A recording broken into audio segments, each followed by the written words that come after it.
Returning افسر کی تعیناتی معطل کرنے کا پشاور ہائی کورٹ کا فیصلہ کل عدم قرار دینے کی الیکشن کمیشن کی اپیل پر سماعت کے دوران چیف جسٹس آف پاکستان نے کہا ہے کہ مجھے لگتا ہے کچھ ہتھ کنڈے استعمال ہو رہے ہیں تاکہ انتخابات نہ ہوں۔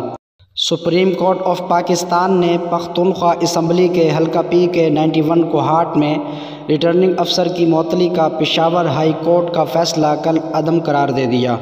دوران سماعت چیف جسٹس نے کہا کہ آپ اپنی مرضی کا ریٹرننگ افسر لگوانا چاہتے ہیں، مجھے لگتا ہے کچھ ہتھ کنڈے استعمال ہو رہے ہیں تاکہ انتخابات نہ ہوں۔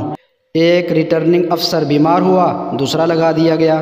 پشاور ہائی کورٹ نے ٹھک کر کے تقرر معطل کر دیا۔ چیف جسٹس نے ریمارکس دیے کہ ہم آپ کو جرمانہ کیوں نہ کریں، نوٹس کیے بغیر ہی اپوائنٹمنٹ کینسل کر دی۔ پشاور ہائی کورٹ کے جج نے نوٹس جاری کرنا بھی مناسب نہ سمجھا۔ سپریم کورٹ نے پشاور ہائی کورٹ کے فیصلے کے خلاف الیکشن کمیشن کی اپیل منظور کر لی۔